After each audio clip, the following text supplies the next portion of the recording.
Morning at the Delford house. The girl opens her eyes and someone shouts and asks her to wake up. She does not immediately realize what is happening. The little white-haired girl is screaming, asking her to wake up, tears in her eyes. Memories appear in her head, and they seem to be from the heroine's past life. She was flirting with the director of a local company whose father was a conglomerate. 3 weeks later, when she tried to get away from him, the truck driver fell asleep at the wheel and hit them. She died. After the accident, she was reborn as Claire, the eldest daughter of Baron Delford. In history, she was not happy, but she came from a baronial family, which even sounds good, at least for a southern aristocrat. It's not as much fun as the rest of the world, but at least she doesn't have to work, which is the fate of the nobility. She could live like this and not deny herself anything for about 30 more years.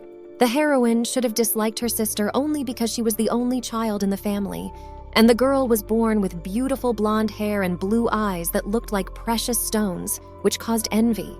The little girl is crying again. She was calling for her so loudly. Why didn't she wake up? The little girl thought her sister was dead, and Claire hugged her very tightly. Now for her, Eliza was a child who needed to be taken care of. They were sitting on the same couch. There was no one else to take care of them. Their parents were dead. The older sister took over the care of the younger one, and there was no longer any reason to hate her. "I'm alive," the girl says, and a man's voice from the side replies that he realized this, but why she didn't open her eyes. The guy was lying on the bed next to her. Claire was finally able to look at her husband properly, and she saw Sir Eric in front of her, which confused her. He tried to calm her down, telling her to take a deep breath, but it didn't help, and she jumped up from her seat. Her husband asked her to cover up, but she apparently didn't care at all. The girl thought she had something to cover, even though she was a little small. Claire only now realized the whole situation. She was tense. She could not believe what was happening, how it had happened. Eric Klausner is a senior student at the academy where the girl studied, and the Duke of the Clan Clouncer. Against his background, she is an inconspicuous girl, a simple daughter of a baron, but she is no longer interested in handsome directors. The man was a northern nobleman, a cold type. He was never interested in other people, but he hated Claire Delford herself. They never had a mutual understanding. They quarreled very often. But that was only 3 years ago, and my student days have become a mere memory. Claire was very beautiful and quite a sociable person. By some miracle, they decided to have a few drinks together and then went to rest on the second floor. She could feel it, this tenderness from his kisses, although she didn't remember everything well. She knew for sure that she liked it very much. Eric asked her if she had forgotten everything, but she said that she had only forgotten part of it. The only thing she didn't remember was how they did it. The girl was surprised. At night, he behaved like a wild animal, and now he was pretending to be a victim. The man apologized. They needed to drink less. Claire noted that her husband apologized to her and added that it was all a mistake. He said he didn't do it on purpose. The girl continued to say that the two of them were to blame, and the boy was hurt by these words and asked what they meant. She must have misunderstood. She just said that he wanted to blame everything on her, but if so, she takes the blame. Eric was confused. Did she really want to just forget everything that happened between them? It was important. So he asked again if they would pretend that nothing had happened. Delford was confused when he would stop asking such stupid questions. If all this was not a mistake, then what does he want to take responsibility? The man said yes. His next words were that she was a mere daughter of the Baron's family, and definitely not on the same level as the Klausner family, and he would have to accept that. His words mattered in this world. Their family was one of the 3 strongest families in the country, and she was the daughter of a baron, so they were not suitable in terms of status. Claire was furious. He was telling the truth, but to be born into a baron's family, you have to have a good luck. Even if his father walked in and told them to become a family, she would be against it. He wouldn't be able to object. The girl didn't feel a drop of joy. Not everyone would hang around his neck and ask him to marry her, and there were 2 people to blame. Eric still could not accept this answer. He was not a trash who would take a girl's virginity and not be responsible for it. She was sharp with her tongue, and to change the subject, she asked, "Who said it was my first time?" She said too much. Chastity before marriage is considered an advantage for any noble girl, so the guy was surprised. But she didn't lie. She just took into account her past life. She needed something to wear, so she asked if she could have the dress on the mannequin. It cost about as much as 3 of her evening gowns, but it was really exquisite. Even she thought it was made for such occasions or had another mistress. But she's not his fiancée or a mistress with whom he was seen in public, so she has nothing to worry about. Eric asked what they would do if they had a child, but the woman's relatives would not mind if the child's father was Duke Klausner, and she would contact him if that happened. The guy is ready to take responsibility. The man asked to meet again when they were both sane, but the girl bowed to him and went home.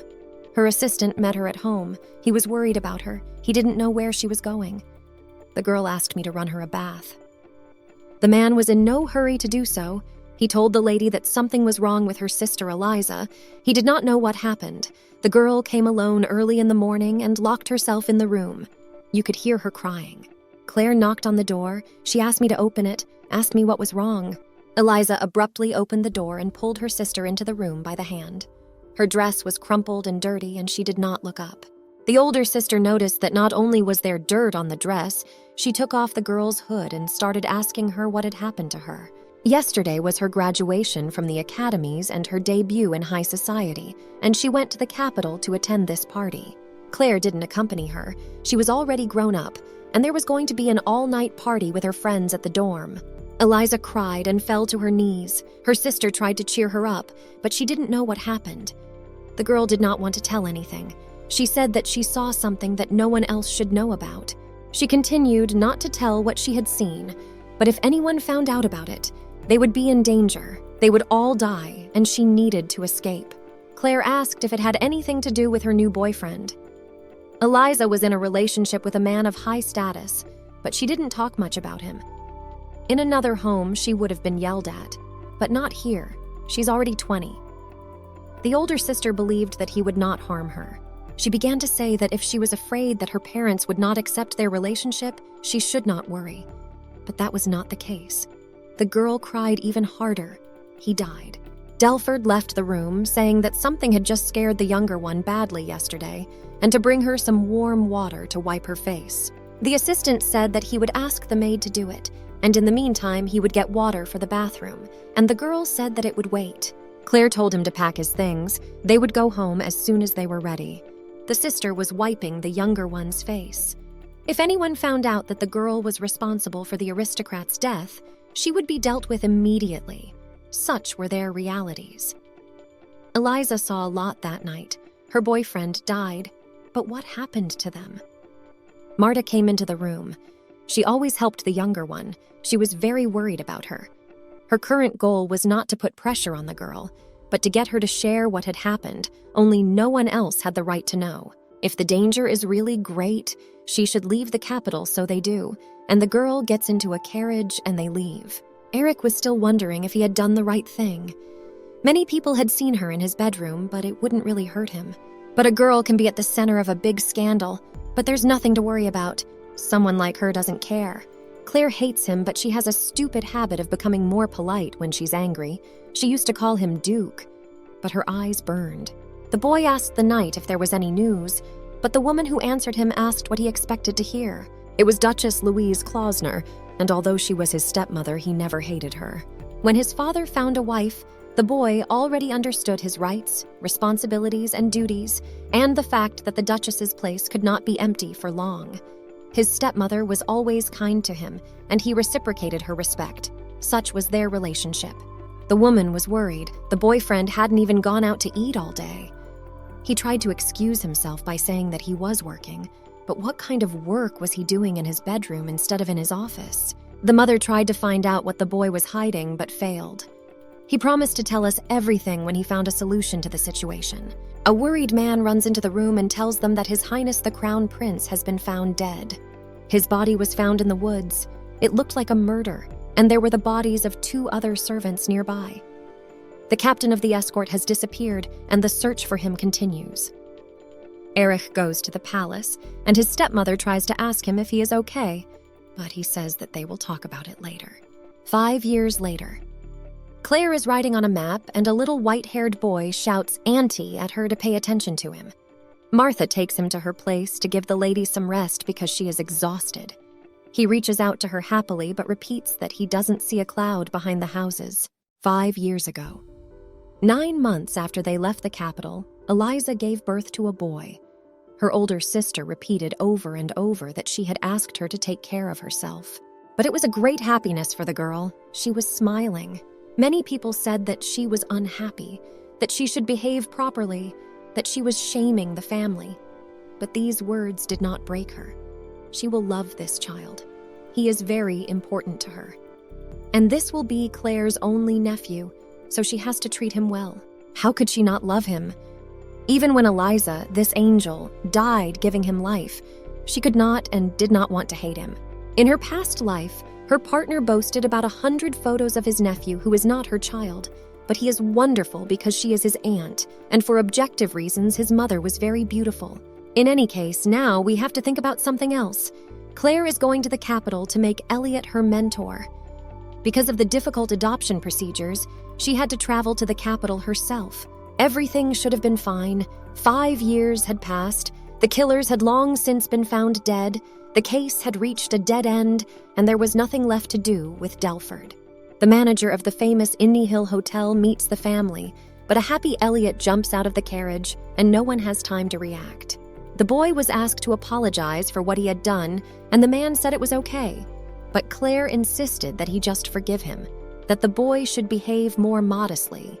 Martha is asked to take the boy inside, while Roger Carson, the owner of the weaving house, approaches the girl, greets the Baroness, and kisses her hand. The guy was annoyed. The woman was in a hurry, but he couldn't even say hello to her properly, since she owns 51% of his business and is his best customer. She is highly respected in their companies. 4 years ago, when their weaving had undergone a major change, the machines were improved. The Delford family's agent visited them. Roger dropped everything he was doing and went to their estate, where he saw the new loom and immediately wanted to buy it. Claire wasn't going to sell it. She wanted a share of the production and to be the auctioneer of the whole process. The guy immediately realized the main goal. The Baroness wanted textiles to become accessible to ordinary people from that moment on. Delford is located right in the center of cotton growing, and a bridge known for its spinning industry is nearby. One might think that she had thought through every detail from the very beginning, but this was not the case. But the guy was completely delighted with this girl. He asked how much he could invest. It sounded like flattery, but Roger said it wasn't, and that he really liked her for her great knowledge and insight. She understood what he was talking about, but this lady didn't have it easy. She came from the world of developed capitalism and almost completely monopolized the weaving market. The guy asked Claire if she was really going to marry Sherwood and told her to choose him instead. But no one noticed how her future husband appeared in front of them, and Roger continued to speak for his candidacy if she really needed a commoner husband. Gray Sherwood was Delford's legal advisor, and by extension, the man the Baroness was to marry. The girl immediately revealed the guy's secret desires. He was going to become a nobleman with her help because he earns a lot of money, and she told him about it right away. Roger doesn't mind being her lover, but he didn't say that. He just started talking about marriage. But that was the end of the conversation. Claire left. Gray extended his hand to the guy, thanked him for escorting the lady, which was done to spite him. The Baroness was surprised, but she appreciated the act. At the Clownser estate, Eric sat at his desk. Servants and advisors complained, and the new Duchess spent 1.5 million gold pieces on clothes this month. The Duke asked to leave her alone, but others were still unhappy. She had spent more than 10 million, and this money could have bought a new territory and title. The husband was angry with them, and these expenses did not affect their budget. Their family is the richest of all. They own a large coal mine, and they also have iron, copper, nickel, oil, and many other minerals. One of the advisors agreed with the man's words, but not for long. He wouldn't mind if she just bought dresses, but she resells them through her family's Marquis of Belfast merchants. That was the problem, but the Duke didn't want to do anything about it. Last year, their family ran up debts, wanted to start a textile business, and failed. He gave them a very large sum of money, 50 million. But the Marquis of Belf thought that the Duke would be able to help him again, since he had not saved them more than once, but simply decided to invest. Eric was very tired. He had too many problems on his shoulders. He had nothing more to add. If she was selling things to help the family, He would not do anything about it. It might not be fair to their competitors, the cloth merchants, but the man was sure that the Marquis would be trampled. He could have apologized for everything if their opponent was someone else.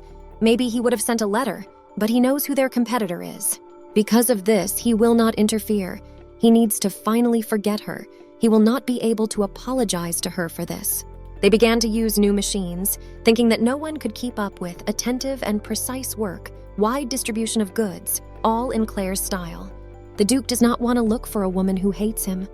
Then 5 years ago, when I had to go to the palace because of the prince's death, he wrote a letter. I could not send it. There would be rumors if he suddenly proposed to her and then she would just run away. The only thing Eric doesn't understand is that if she hates him so much, why did she behave that way that night? The man was leaving the office. An exhausted man ran to him and said that the woman had returned. He had seen her near the hotel. He did not immediately realize who they were talking about, but the servant reminded him that this is the girl he bought an expensive dress for 5 years ago. She was accompanied by a boy, no more than 4 years old, with hair the color of a golden thread. He asked the hotel staff and found out that she hadn't married yet. Memories from Gray's childhood, he was always accused of stealing books that he took to read. So one of the men suggested that he get a good education. Her husband is a childhood friend of Claire's who was her errand boy. When he grew a little older, he was introduced as a student who received a Baron Delford scholarship. He soon graduated with honors from the Imperial Academy. With the development of the industry, everyone began to enter into various types of contracts more often, and the number of lawyers grew every year. Everyone wanted to be the best, but Gray won, which even the Baroness did not expect. The lady is not one of those who forget about the help they have provided. After the death of his parents, he immediately decided to return to Delford. Claire said to stay in the capital. She needed her people there, and if something happened, she would ask him for help. He listened to her and became a well-known owner of a law agency. Even after everything that happened, his work as an advisor to the Baroness remained a priority. So after that, they decided to get married. It would be a fake marriage. She is sure he will never let her down. She has no desire to keep her husband tied down. In this era, especially for aristocrats, marriage was just a union for families of the same social status. Claire never understands the point of such unions, because if you love someone, you want to protect those feelings at all costs. The girl is not sure that this will ever happen to her, and if she opens her heart to someone, she will have to deal with the consequences for a long time. She has noble blood in her veins, but most of all she wants to live a simple life like her ancestors. And suddenly she remembered the face of Duke Clunzer. Claire didn't understand why she remembered Eric at that moment. He really looks good, but his behavior is terrible. The girl continued to speak in favor of the marriage, saying that if Gray did not want it, he could refuse, but there was no better candidate for him. This alliance is needed to help Elliot legally become the heir to the Delford family. She needs a husband who understands and accepts her decisions, who cares about the family, and a stepfather with a good reputation. And if you add it all up, Sherwood is a perfect fit. The lady does not want to spoil his life, but he has a great desire to repay the debt to Baron Delford, so he says that it is because of her that he was able to rise so high. Well, her father did give him a chance, but that's all.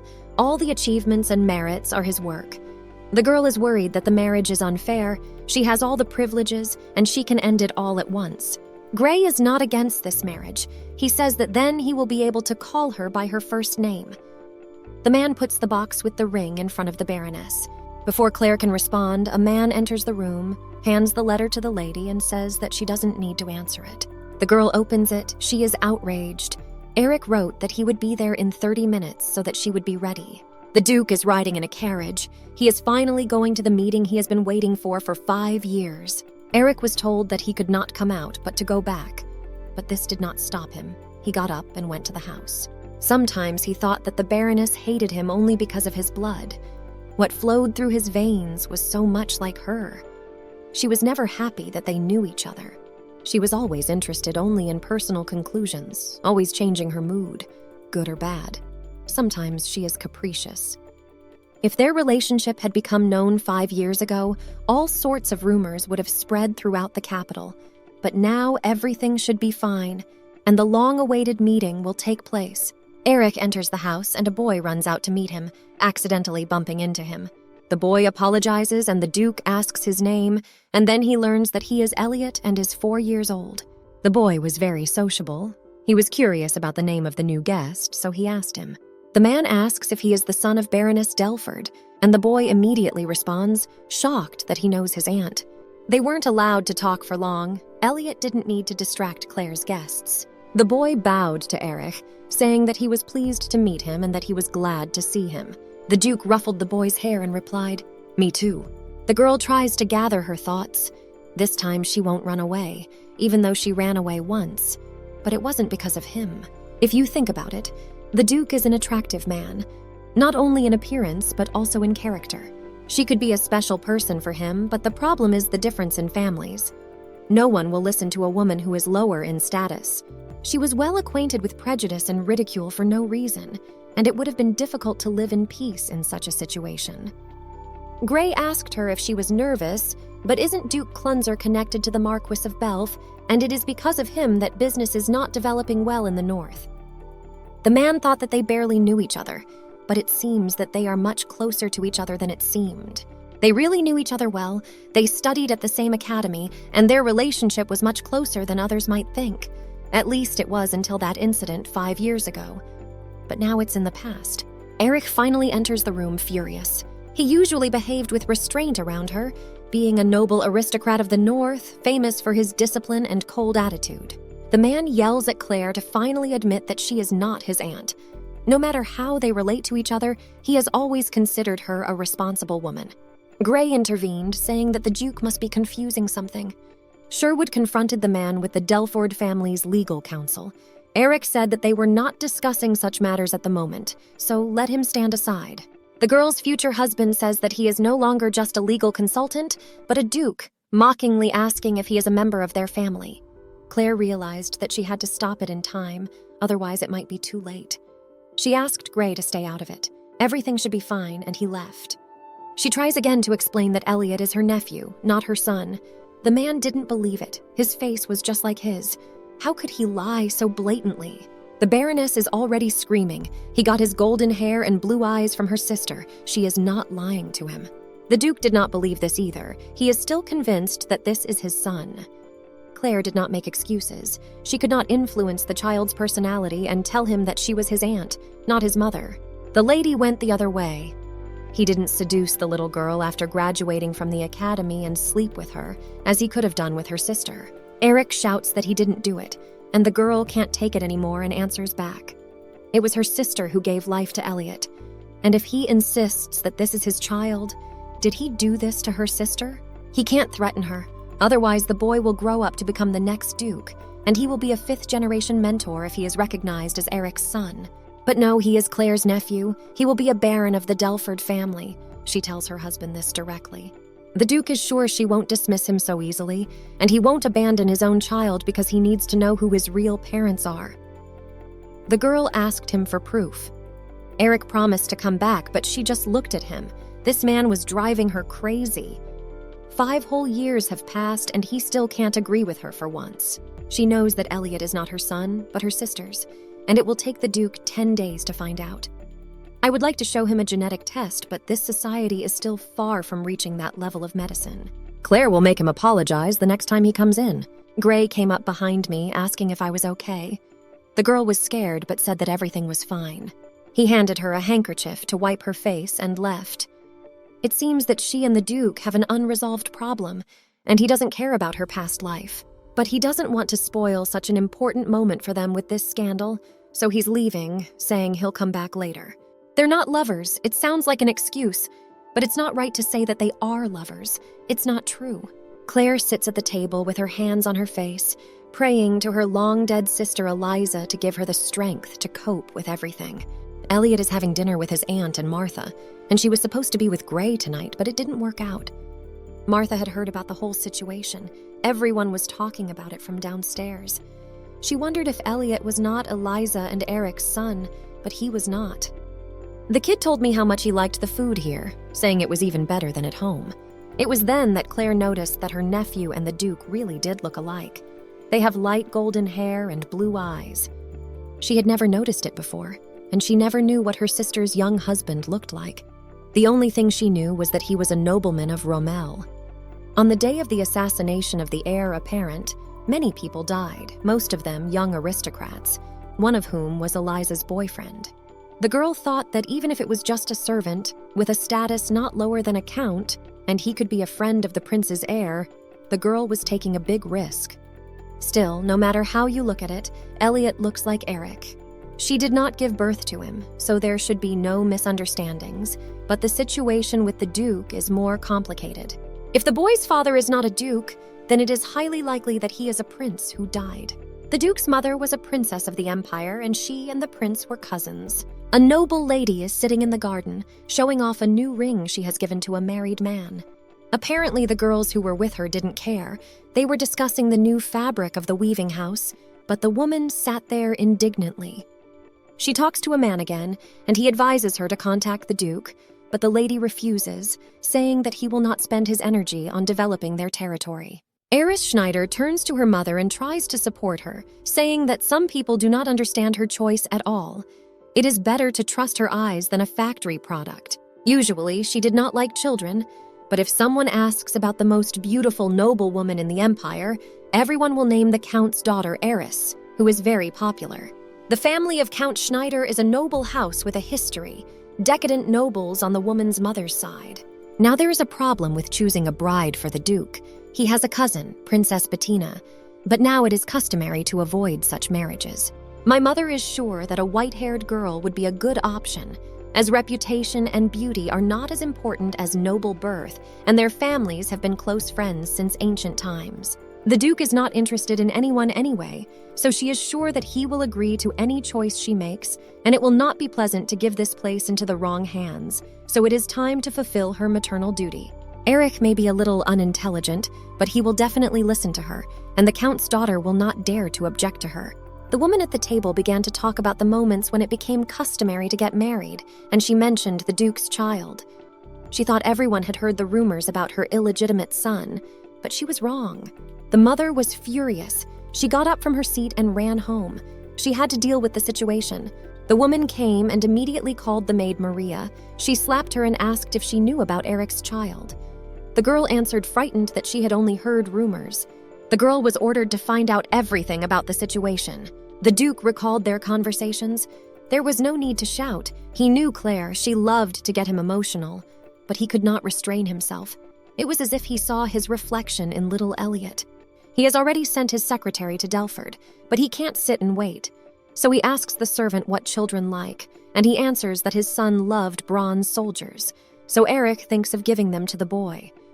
He asked what the best store in the area was, and it turned out to be the Swan Queen's Nest, and he immediately decided to go there. The Duke enters the room, and there are many happy children running around. You can immediately see why there are so many children here. There is a beautiful flower garden outside and the same wonderful decor inside. This place deserves to be called the best. Eric heard a noise behind him, turned around, and there was little Elliot, and he recognized the man.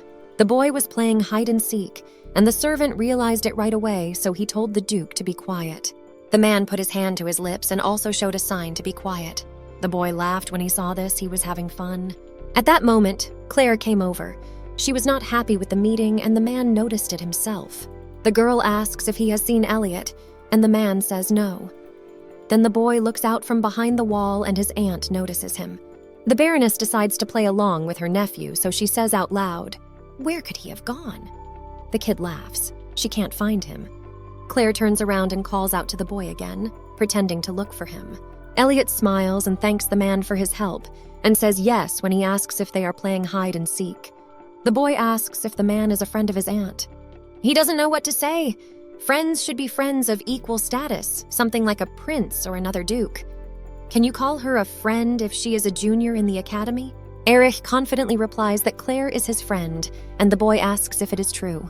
Elliot says it's bad to lie to friends, but the man did it because he was burying another friend. But really, they weren't hiding bad things, and it was just a game of hide and seek. The boy asks if he and his husband are friends now too. Most children don't want to be friends with adults, but the kid does because he deceived his aunt for him, so he believes in him, and he holds out his fist to Eric to answer it. Claire approached the two again, asking if he was still here. If he came, she might be able to resolve their misunderstanding, but other people decide how to do that.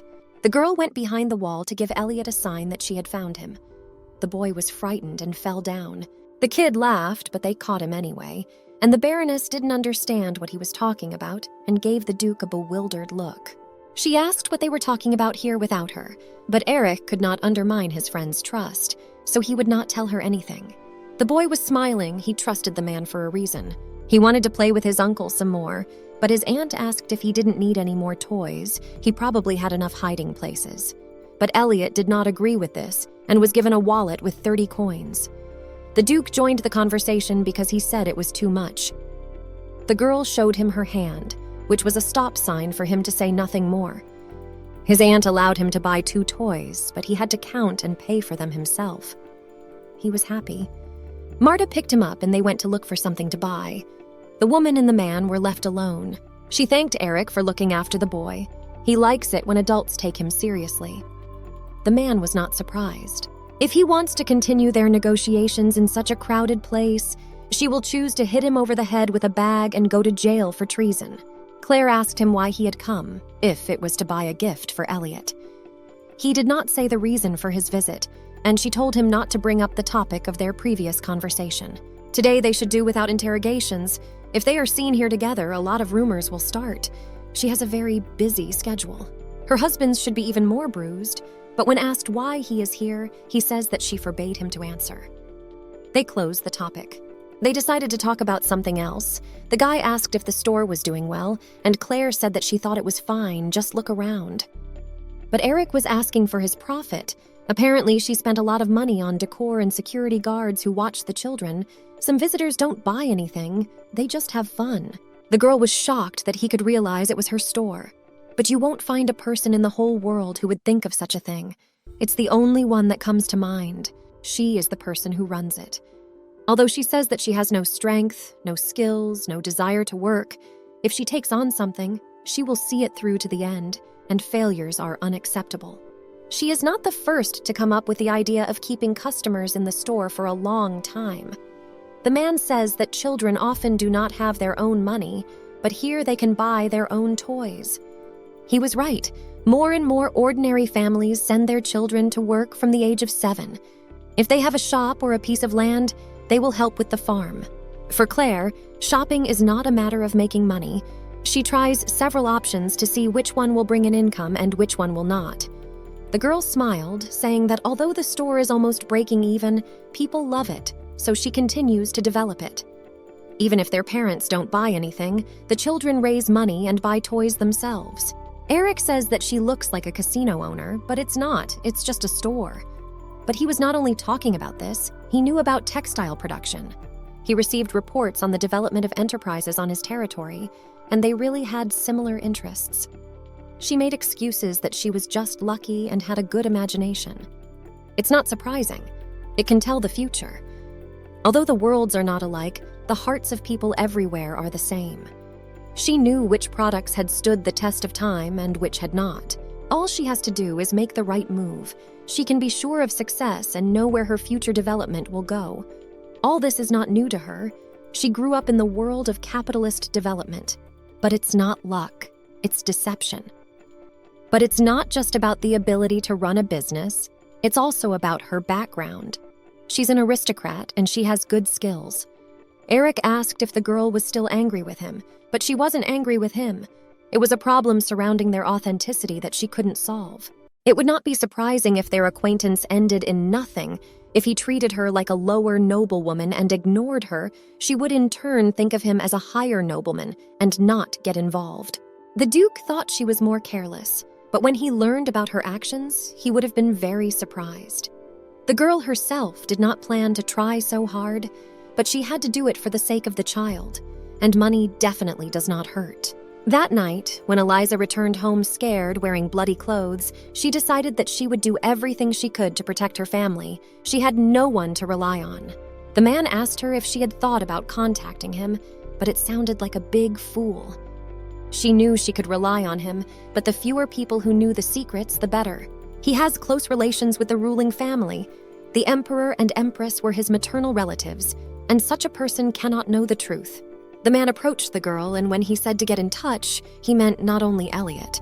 He wanted to be her husband. Did she never think that she could trust him? The girl indignantly asked if something was making him angry. Eric says that it hurts him that he means nothing to her. He thought they were much closer than just strangers. Claire tried to push the man away. She was ashamed, but he took her hand to kiss it. She could have forgotten, but he wants to make it his own. The girl thought he wanted to fix the mistake with marriage, but he called the wrong night a mistake. He came even closer to her. The problem was the order of his actions. He had to propose to her first. He wanted to make her his bride after graduation, but there was no chance. She took her diploma and ran away. The girl was angry. All the people in the store were looking at them, but the man asked what he would get if he shut them up for her, because the rumors would spread anyway. I heard a scream from the side. It was Elliot, who was displeased that his aunt and uncle were kissing. He was sitting on Roger's shoulders. Claire said he misunderstood. He shouted that he saw everything. He took her dress with his hands and said it was his aunt. The Baroness took him in her arms and he kissed her on the cheek. The boy was a little heavy now. Roger asked if the kid just didn't want his aunt to get married, but that wasn't the case. He never said what the reason was. The Baroness loved Elliot more than anyone, but he called her a liar because she said that her mother was such a person. The guy said he loved Claire even more than his mother, and he got off my hands and walked happily on. The lady also followed him, but she noticed that the Duke had also left. She did not understand how long he would follow her. At this time, Roger approached. He introduced himself to the man as the owner of the weaving house. Eric knew that its owner was very resourceful, but definitely not that young. The girl asked him why he had come, if he had anything important to tell her. He began to tell me in my ear what had happened. A representative of a retail store from Bamberg came to visit them, but such things cannot be discussed in front of the Duke. Bamberg is one of the largest cities in the Duchy of Klunzer, and a battleground for the Marquis of Belf's Frach Guild and their weaving house. But it wasn't important information. She didn't understand why Roger kept whispering to her, although at the end he suggested that they go back to the hotel, and she agreed. Eric asked her what had happened, but she couldn't tell him. It was a personal matter, and it was better not to talk about it in front of strangers. Elliot tugs at his aunt's dress, reminding her that they were supposed to buy him new toys, so she asks if he has chosen anything. The boy points to the toy he wants. It was two guys who were just playing, but he said he wanted these bandits. Roger laughed and remarked that they were soldiers, not bandits, and the Baroness stood there shocked. The lady reminds the boy that she told him he could choose only 2 toys. The guy knew that, but said it counted as one set. Claire asked him how much it cost, and he said 30 gold pieces. Since when did he learn to count like that? But he said that Uncle Roger had bought it for him, so it was different. The man raised his hands as if he didn't know. The kid asked him to buy it, so he did, and it wasn't expensive.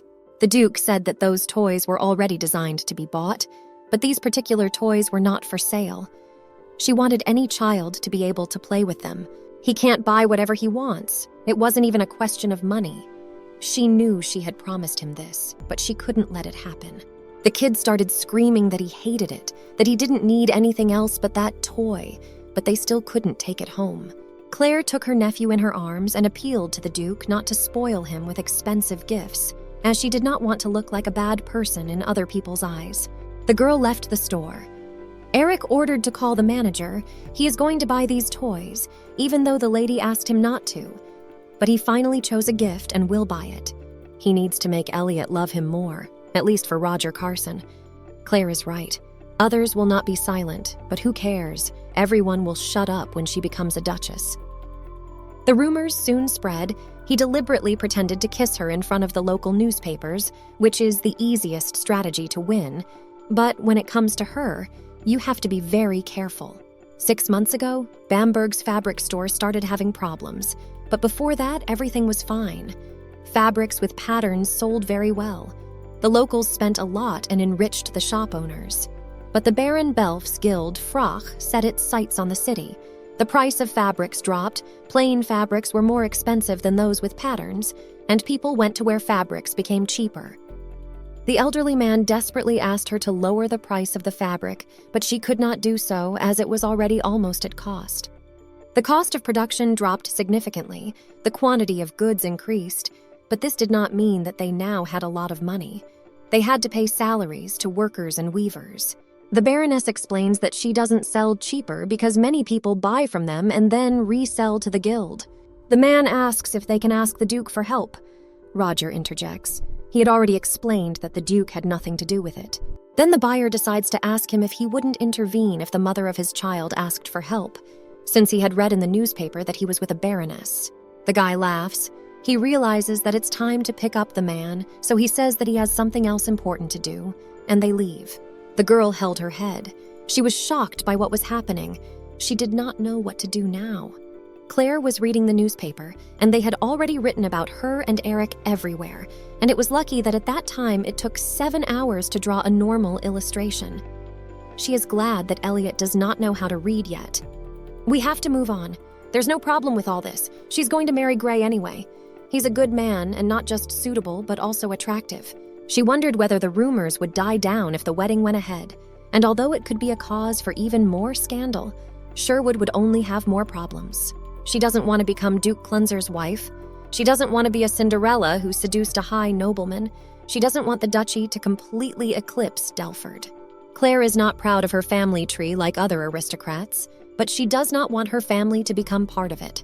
Clunser only through marriage. The girl tried on the ring she had received from Gray. He knew her size. It's strange, but everyone here knows that she will marry him, so he must have had some help. A man runs in the door saying that the Baroness has guests. She finds out that she has been visited by Duchess Clunser, who is very angry and demands that she leave. Claire walked over to the table where the woman was already sitting. In her mother's opinion, she looked good, but she did not wear any jewelry, although she did notice the ring on her hand. The woman underestimated the Baroness. Such a miserable girl cannot keep her waiting in a place where only commoners come. She will have the title of a man, so she can brag about it as much as she wants. The Duchess said that she shouldn't worry about not getting married during the marriage period, but there was nothing to be happy about either, unless her poor parents simply turned a blind eye to it all. The girl was furious, but she had to restrain herself, so she sat down at the table. The woman was outraged by this. It was rude to sit down without permission. Claire knew how to answer. It was the woman who came to her, not the other way around. She is the hostess. The Duchess is the guest. The mother was indignant. She had no manners at all. But since she had come all this way, she must have come with something important. But she continued to try to hurt the girl, because what else could one expect from a person who had a child before marriage? The Duchess threw the girl a bag of money to support her upbringing. An illegitimate son cannot be a mentor. Claire is furious this woman does not yet realize who she is talking to. The girl returns the money, it's too little, or the mother thought it was much less for the children. It's most likely a bribe, not help. If she doesn't want the Duke to marry her so badly, she should prepare at least 3 times the amount of what she would receive if she became a duchess. She will give up her title and become a single mom. The woman spent about 10 million gold in a year, and for 10 years of marriage it is 150 million, so she wants 500 million. The Duchess was furious, shouting that she had no right to count the Clunser money, even if she did not hope to be a duchess.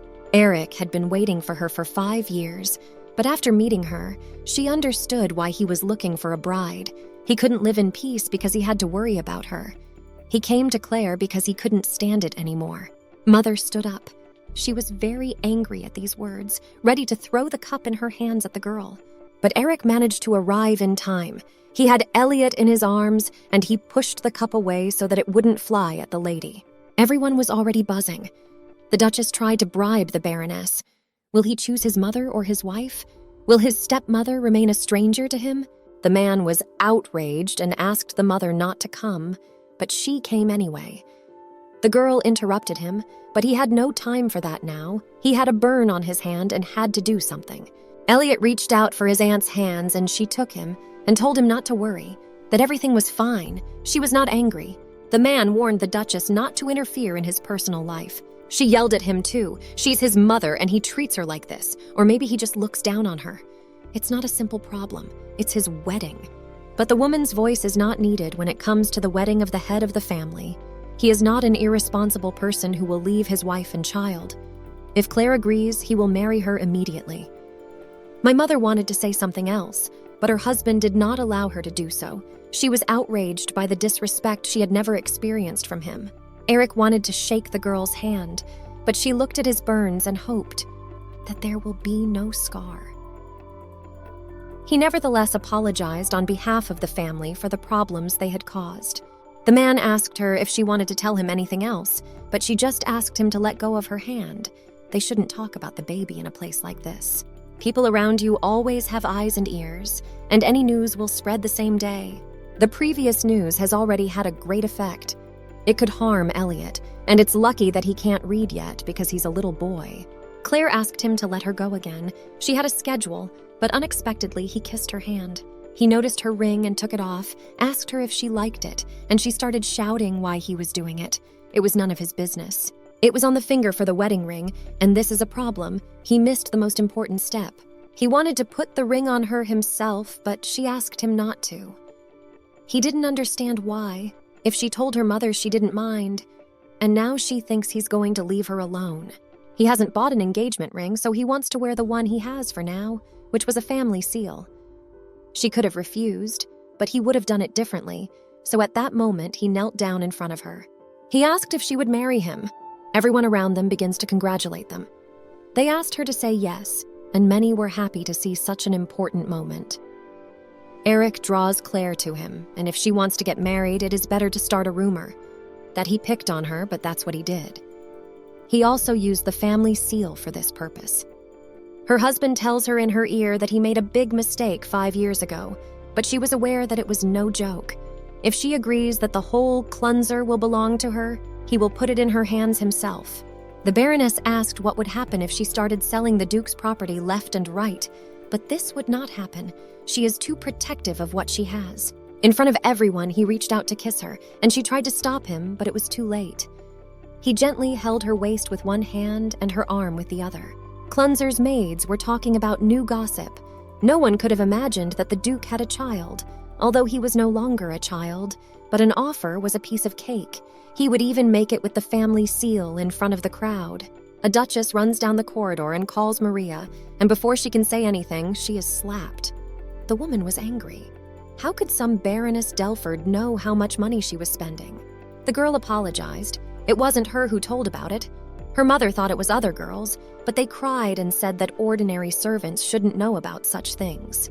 A young man came up behind me and said that Duchess Louise seemed to be in trouble.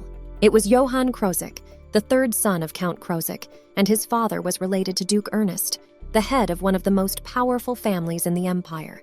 For her, he was one of the best, noblest, and kindest consultants, but not a lover.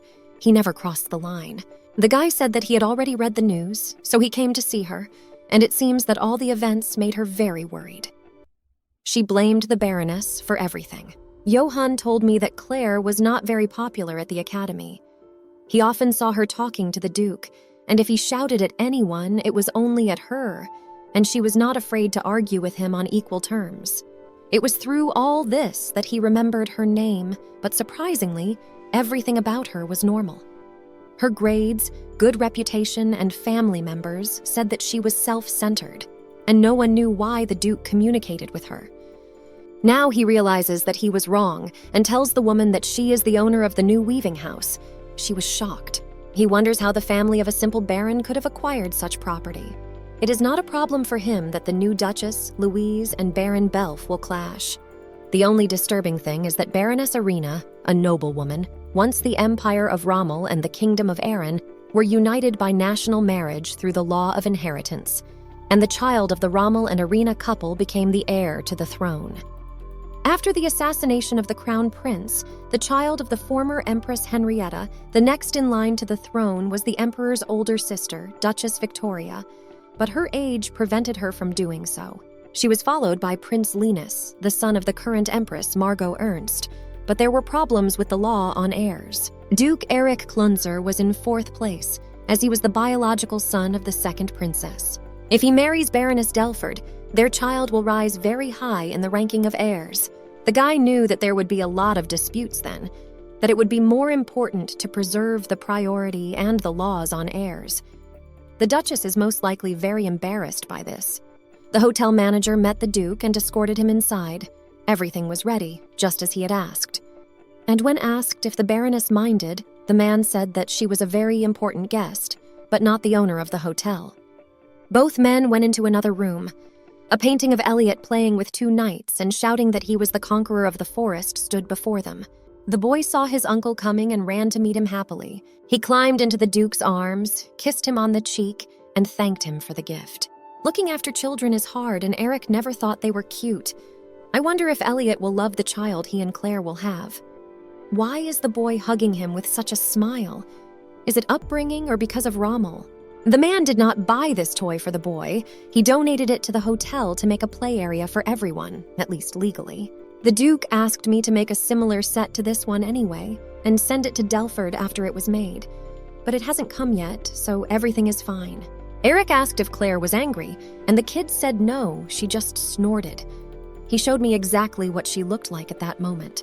The boy wanted to go to her, as he and his uncle had not seen each other yet. But the man said he was coming to see him. Elliot told him not to lie to him. He said he loved her, and then asked if he would marry her. Last time, the kid was against it, but when asked the same question this time, he said no. He liked everything. The uncle suggested going to eat something tasty, and the boy replied that he was forbidden to go with those who offered sweets, but the man reassured him that they would not leave the hotel and would get a nanny. Elliot climbed into his arms, he was happy, and they went to drink hot chocolate together. Before they could leave the room, Gray met them. The two men stared into each other's eyes, and the kid was embarrassed, looking back and forth between them. He asked him to let him go so he could go to Martha. A consultant is a consultant, but he gained the Baron's patronage and has been helping Delford a lot since then. Even though he sees Claire often, and he's just a worker, does he think the same way? Gray began to say that he had something to say to the Duke, that he had acted like a scoundrel, that he had deliberately sown rumors to make it harder for Claire. He was asked if he calls all his clients by name. This question stumped him a bit, but he said that it was their personal business with her. Sherwood visited 4 publishing houses yesterday to make sure. They were asked not to mention Elliot and not to criticize the Baroness. Eric says that he did not ask them to write anything specific. He just wanted to make sure that the child would not be harmed. If anything, he could have pawned it off. He threatened the Duke not as a lawyer, but as a subordinate of Claire and a person who wants to be Elliot's guardian, and he tells the Duke all this. And then he asks if the girl is not just a prey for him. The man started shouting that it was his business and Claire's, let him interfere only when she needed to sue him. Everything else was not for other people's ears. The ring on the girl's hand was indeed an engagement ring, and he wasn't sure who it was from, but now he realized. He took it out of his pocket and threw it in front of Gray, who was shocked. The Baroness was looking at the seal with which she had recently been proposed to, and she had mixed thoughts. Everyone keeps talking in favor of that situation, and they are sure that she will not refuse him. But really, how can you refuse Duke Clunzer? He's not old, he's never married before, so how could he not marry such a young, handsome man? She didn't want this wedding, but you can't explain it to others. She's confused and doesn't understand whether there is any difference between news and gossip. Roger suddenly approaches from behind, blows a little cold air on the Baroness with a fan, and invites everyone to judge who she is angry with. His words made sense. Gray could have done it, but if she started to react, they would have come after her even harder. It was a war that could not be won. Claire is not the type to calm down easily. She recalls her father telling her that she would get in trouble if she didn't correct her short temper, and now it's hard to deny his words. 11 years ago, during their first meeting, if she had just silently admired his face, all these problems would not have existed. The girl was even more angry. She got up from the couch. The problem was the person who proposed with the family seal, not her. Roger asks if she will accept the offer, but should she? The man says that of course he should, why not? To put it simply, she can't refuse. She doesn't care about the rumors. True or false, let them talk for hundreds of days. Baroness Delford will not be affected. This marriage scandal will sooner or later be forgotten, but the boy who looks like a duke will not disappear. They do not know whether they will feel safe if they hide in the countryside, but it is unlikely. A child can be enclosed by a strong wall, but its existence cannot be hidden. Roger offered to give the lady a massage, but she refused, as it would have gone beyond the scope of flattery. The man enthusiastically says that he would have become the Baroness's lover. With Sherwood, there were still options, but he couldn't beat the Duke. Claire jokes, saying that maybe he is the problem, that it's time for him to deal with his thoughts. At this time, an exhausted and anxious maid runs into the room and reports that Duke Clunser and Sir Sherwood are fighting in the corridor. The girl soon ran to the scene, and she saw a horrific picture in front of her face. 2 men completely smeared, Elliot crying, and servants and the manager unable to calm them down. The little boy immediately ran to his aunt. He was scared and crying a lot. He had seen the fight with his own eyes. The men stood there and tried to hide all the remnants of the fight. Claire asked how she was supposed to understand it. They must have gone completely crazy. Roger asked if this is how 2 adults should behave in a cultured society as they scare children. The Baroness asked for a change of clothes and free rooms, and then decided to leave the scene. The Duke turned to her, asking her to wait for him. He would be back soon, and they needed to talk about many things right away. Gray was picking up the ring from the ground when the girl said that he would go with her. At that time, Marta came over and was shocked to see the man, asking what had happened to him. He didn't answer and told her to be quiet.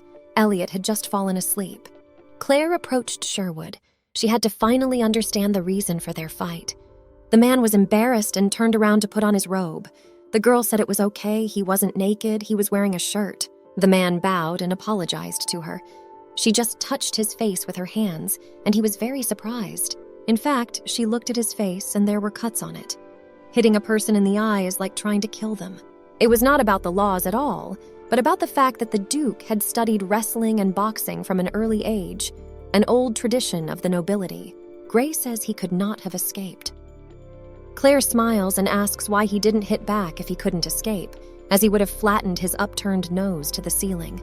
The man begins to complain. The old bachelor has lost the chance to marry right in front of him. Even the Duke could have been in his position at least a little bit. But the girl hadn't answered him yet, but apparently she had made up her mind. He called the Baroness a smart person and was not even afraid to say that he fully understood her and her choices. Although he is not the strongest in this world, he has always tried to understand her, to accept her heart and thoughts. Perhaps, if everything hadn't happened this way, and he hadn't decided to face his own feelings, that ring would have been in the drawer forever. The man asks her if the rumors are no longer at the stage where she can't refuse to marry him or not, so they will continue to write such nonsense. Elliot may suffer because of this, and she needs to finally take matters into her own hands. Usually in such situations she would laugh and say that nothing can be done, but not now. She is not so impudent as to ask the man who proposed to her to remain friends. As soon as he agreed to the contract and gave her the ring, they became partners. Gray beat her to the punch, telling her not to worry about the contract, that it had been signed by both parties, that their caution had played into their hands, and that such words shocked the girl. Claire apologized to Sherwood. He asked her not to. He understood her. At this time, it would be the best decision for her. The man promised that he would be faithful to her forever, as long as she did not forget that he was a part of Delford, and he kissed her hand. She said that she needed not only reliable lawyers, but also friends. The man smilingly said that he would always be on her side. There was a knock at the door, and Roger entered the room. He said that Gray is handsome even without glasses, and the Duke needs to see that. The girl first told the man that he should ask for a large compensation for them, and then asked the boy what happened since he came. He was showing me a new issue of the newspaper, and the ink was not even dry. Mr. Sherwood's story came out. He didn't think they would be so reckless. He was told that an employee was waiting for him in the hallway. He apologized, said he would text her later, and left. Roger wondered what the situation was now. He wouldn't want to read about it in the newspaper. The girl jokingly asks if he wants to write about it and then become popular. Of course it wasn't, and the guy laughed. At that time, a servant came in and told them that Duke Clunser would be coming soon. Roger said he should probably go, bowed to the Baroness and left. Erich came into the room. He was surprised that she hadn't run away, but she didn't understand what he was talking about. She lived here. Why would she do that? Claire was about to yell at him, asking if he had anything to say to her, but he calmly asks if Elliot is asleep. But that's not what she meant. She wanted him to apologize, but he didn't understand why. He would have done even more if it was about her. She still didn't understand anything he said. She demanded that he apologize for the fight, and he would because he shouldn't have scared Elliot. But he would do it later, in person. Claire tried her best to explain that he owed Gray an apology. Eric said that he would not do this. Apparently, she did not understand why there was a problem between them. The Duke turned the girl's chair toward him and began to explain that she had been proposed to by 2 men at once and that there could be problems. She explained that Sherwood was a victim because she had offered it to him. The man told her that if she thought he gave her the ring for nothing, she was even dumber. The lady wanted to explain why she chose him, but he was no longer interested. He reached out to kiss her, but she stopped him. If he did, she would kill him. The conversation was not yet over. He was supposed to receive information from the person he had sent to Delford, so the girl asked him if he would continue to pretend not to understand. The man thought about it. Her sister's pregnancy did not negate the fact that she could have had a child, too, but he decided not to talk about it, to keep quiet. She had heard how good he was at coming up with excuses for the newspaper, and she was curious to see what the Duke had come up with this time. She tells him that of course she would hide her child, which is why he is disappointed. She would not have continued to deny it if she had been caught in a lie. Her husband was standing over her at the time. He said that she was not the type to run away for no reason, and she did not understand why he was going so far if he had hated her before. Claire got up from her seat. If that's how he wanted to find out why she ran away, let him listen, she wouldn't repeat herself. She closed the doors and windows completely so that no one could hear their conversation. The girl showed Eric Eliza's portrait and began to tell him about it. This is her younger sister, who looks more like her mom, and she looks more like her dad. They are related on her mother's side of the family from Roma. She met her boyfriend at the academy and she wasn't going to get married, so Claire didn't do anything about it. All she knew about him was that he was a high nobleman from the north. The man said he was a trash hike for now. She was outraged. He should be more careful with his words, not only because he was her sister's boyfriend. The day she returned home, her sister was in complete shock because she saw something she shouldn't have. Everyone would have died if they knew about it. Her boyfriend died that day, and then she gave birth to a child. Eric realized that there was no point in finding out who he was anymore. The Prince Jared who had died was not his own brother, but his cousin, a quiet guy who went outside the palace incognito. He would not be surprised if he hid his true identity even from his girlfriend, Claire's sister Eliza. The girl says that now she has to take this secret to the grave with her, and her husband said that she should have asked him for help then. She could not do that. It would have been dangerous for Elliot. He understands what she means, because even the prince was killed. The kid will know everything, but only when he gets a little older. Claire is not going to give up or abandon the boy. He is her child now. She didn't give him life, but she raised him from birth and he should understand her feelings. They are not sure that their relationship has remained a secret. The family does not know, but a few people know that he was dating her. The biggest proof is the appearance of the child. If they do not say that it is her illegitimate son, Elliot will be in danger. The lady asked Eric to deal with this. She did not mean to recognize him as Klausner's heir. It is better to keep the secret of his birth a secret and adopt him. He will have fewer rights, so he will not cause problems for his own children. If they choose the right moment to divorce, everyone will forget about this story, and all attention will be directed to them. They will only have to keep everything a secret from Elliot, and someone may have a scruple, but by then the question of the heir to the throne will be resolved, and the murdered prince will be forgotten. They will have to keep an eye on the boy until he is old enough to understand the situation himself. Eric said she was wrong.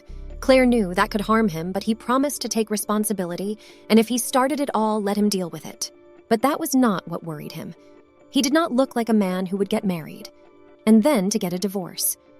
He proposed because he thought that Elliot was his son, and she understood how important his family tree was to him. The Duke agreed with her words, but it was more important for him to preserve her and the child's honor. If he had wanted to protect her, he would have done nothing, as gentlemen do, she asked. He said unhappily that she had never considered him as such, and that's why he was reacting this way. The girl laughed. She started to say that he should have defended his honor, but she didn't have time to finish. Eric kissed her gently, which was very unexpected for Claire herself. The man began to say that he had warned her that he could use different methods. The girl was still in shock. She told him that such an attack made him even less of a gentleman. If she had come earlier, Elliot would not have had to spend his childhood in such a mess. The girl started to get indignant. He would not recognize him as his son, but she did not have time to finish what she had started. The Duke kissed her again, but when he pulled away, he said that she was just talking too much. This boy is Jared's son, so he is related to the Klausner family, and he would be obliged to protect him. He's also very cute. If she considers him her child, he has no choice. The girl couldn't believe where his opinion about the purity of blood had gone, and the man said that it hadn't, which is why he hated it. Everything around him became even more confusing, but Eric was kissing Claire again, and at that moment nothing else mattered. Duchess Louise was in the garden cutting flowers. Then the maids told her that Duke Clunzer was late for unknown reasons. If the previous Duke failed to marry him, then Louise had better be careful, because she thinks he will fall in love with Count Schneider's daughter Eris. It was often called a canary because of its appearance, but it is definitely a bird of prey. It will break your finger if you dare to touch it. But a bird is still a bird, and a canary will not become a lion. But you can't say that about Lady Delford. A woman has been watching her for a long time, but still can't predict her next step. She has a great talent for making money. Even if Eric recognized her, it means she was good at it. The Duchess was complaining about how crazy the world was, and a simple crow decided that Klausner's shiny golden spoon belonged to her. Or is it? That the Duke is blinded by love if he laid his hands on her sister. Is it normal for Claire to raise someone else's child? The woman was asked whether she still knew anything about the child's identity, whether it was her Baroness or her sister's, but no one knew. Neither servants nor relatives confirmed anything. All that is clear is that her sister was pregnant. The dark-haired girl said that she thought something crazy was happening, and the Duchess asked her if she was sure, but many of the maids had seen traces of violence on her. Louise doesn't care about her sister Claire, but she can't believe that Eric would do something like this. Something is wrong. It's hard for her to believe this version. In her place, a woman would not do such a stupid thing. Marrying a commoner with no family tree and no power, then the heir will be no better. Many of the Baroness's relatives have set their sights on her weaving house, and if her nephew becomes the heir, he will weed out most of them. If this is the case, then his son may be a duke, and his mother may be a baroness. Someone from the side family impregnated the sister of the woman to whom the Duke proposed. This is more plausible than attributing their similarities to chance. It doesn't matter. The only thing that matters is that this is Erich Klausner's child, a child with Aaron's blood, another candidate for the throne. The guy has dirty blood. He is a new candidate, but his position on the list will be low. The problems will begin if Eric pushes it through. But this is impossible after all. There is a law of inheritance, especially since Eric is not just a nobleman. He also got a weaving house in addition. The southern regions have always relied on Rommel, a city of cheap labor that produced only food. That's how it went on. But 5 years ago, the economic development started to jump through the weaving house. Fields that used to be a source of wheat were planted with cotton. The weaving house started paying its workers and even farmers a lot. All regions began to urbanize, and workers who had worked for money in Rommel began to return home.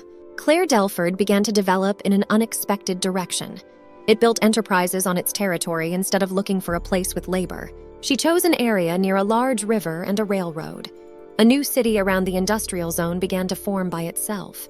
She's a woman who won't miss her chance to make money, and is she really in love with Clausen? She was worried that it was all dangerous, that if she could do this with the title of Baroness, what would happen when she became a Duchess? Claire's uncle, James Delford, walks through the train station and complains that it is unacceptable to marry a commoner. How could she have raised such a daughter? This time, he definitely wants to teach her a lesson, even if he has to hit her. In families with no sons, the closest male blood relative becomes the heir, so he had to become a baron. But the father chose his daughter. Claire has the skills to protect her family. He knew that his brother had done everything to make his young daughter the heir, so he did not want to force her to give up this place. But then she had to marry Charles. He would have helped her become stronger. The man was angry, Gray. No matter how good a lawyer he became, he was a commoner in the past, and she dared to come to the capital to marry him, to make Elliot his heir when she didn't even know who his father was. Sir James was stopped by the Duke's knights. They did not have time to say anything. A man tried to hit one of them with a stick for his rude attitude, but before he could, he was told that his lordship was already waiting for him. When my husband and Charles saw the Duke, they were shocked. He looked like Elliot. James shook hands with Eric, and it was a great honor for them to meet him.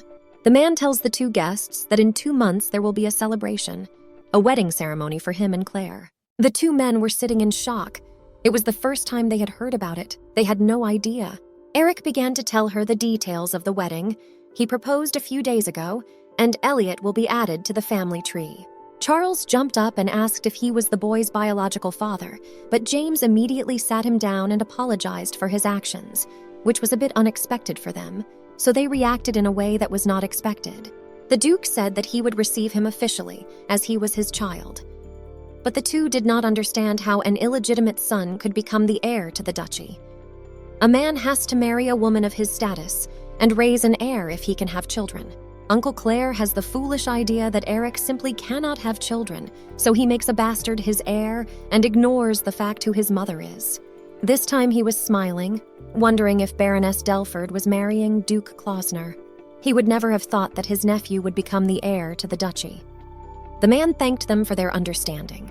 Their wedding will be simple, for their closest people. That's all he can tell them for now. And if they want to know the details of the preparations, they should ask the butler. Carol told her husband that in order to stop the rumors, they should have a wedding that would make everyone think they were in love. Eric said that it was not a problem. They would just shut everyone up. The girl was speechless. The Duke told her to buy whatever she wanted, even newspapers or editorial offices. She was always thinking about how she could manage the newspapers, and he just offered to buy them. It will be a long and difficult road to become a noblewoman, but the man is sure that she is already doing a good job. He suggests that she should buy the newsrooms and share only the smallest details of their lives so that they will be forgotten over time. Claire suggests that instead they should get all the newspapers to spread gossip about her.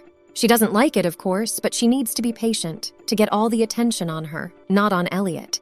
They will not stop digging for information about the boy, and perhaps they will be able to find out something. If they control the flow of information, they will be able to reduce their spread. The most important thing that Claire wanted to convey to her husband was that he needed to convince everyone that their marriage was not connected to Elliot. All of them, both those who know that his mother is Eliza and those who think that he is his son. She is not sure that with all this and the gossip of the newspapers, they will be able to reduce some of the true information. But they will repeat the same thing many times, so it will stick in people's minds. The girl laughs and says that they have to do everything to make this wedding the wedding of the year. Her husband didn't really understand this. For him, the most important thing was their wedding. He would have protected Elliot anyway, but if he wasn't her son, he wouldn't have accepted him as his own. Eric takes her hand and says that he would have accepted any of her children, which is why he said he would do anything for her. The Duke asks if he has become special to her, at least now, and of course it wasn't about that. She thought he was handsome, but she didn't have time to go on. The man kissed her sharply, which was again unexpected. The girl started to speak, but the guy interrupted her and said that he didn't know what she wanted, but let her do as she pleased. He didn't even mind if she took the diamond mine, since it already bore the family seal anyway. The girl never asked for much, but she wanted the ring back because she wouldn't give up her wedding ring. She described what she wanted. But for the man, it was very simple. She laughed. She could not express her condolences when the last Duke died. Even if she were in the capital and not in Delford, a mere baroness would not enter the Duchy of Clunzer. Claire thought she had written him a letter. If he had answered, she would have come to comfort him, but he probably did not receive it, and the answer was written by the butler, which clearly shows the difference in their status. If my husband hadn't broken this wall first, nothing would have happened. She asked me to make a ring for her that looked like his so that he wouldn't have to replace it. And in the newspaper, she would write about the rings for the wedding of the year and add that she wants to go into the diamond business. That's how today's meeting started, with Claire buying all the newspapers.